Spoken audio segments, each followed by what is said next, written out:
Hello everyone, welcome to your favorite YouTube channel, My Project Ideas. Today we're going to make a C++ project on the topic car insurance system. So now let's look at the requirements. Here we have an IDE for running and compiling the source code. We have a text editor which is required. You may use any text editor as per your choice, but the recommended ones are code blocks or VS Code. But you require an operating system. Again, you may use any operating system as per your choice, but the recommended ones are Windows 10 or any other latest version. Now we'll be seeing the code part. Here we have the code. So here we have included all the header files first. Then we have the standard line that is using namespace history. Then we have the car insurance function which takes two parameters, that is string and double. Then in the main function we have the client input.txt file, and this program basically calculates insurance payout based on what kind of damage car owner has. Okay.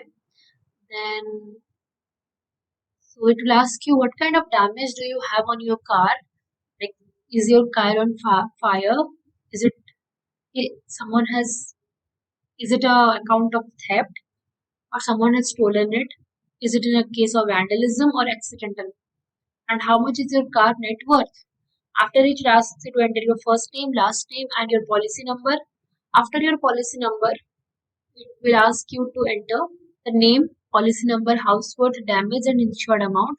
After which will be stored in the system.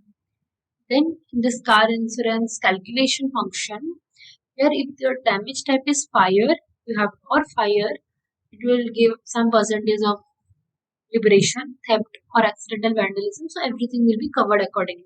So now what we are going to do is we are going to run this code and we'll see what actually this code executes and how it looks like. So let me say my one is an accidental case. Well, my car was net worth 5 lakh rupees. Okay. My first name is Simran. Last name is okay. Policy number is so this gets stored. So accordingly, my account will be stored in the client info.txt. So I hope you understood the working of this code. For more interesting project ideas, stay tuned to our channel. Thank you and have a great day.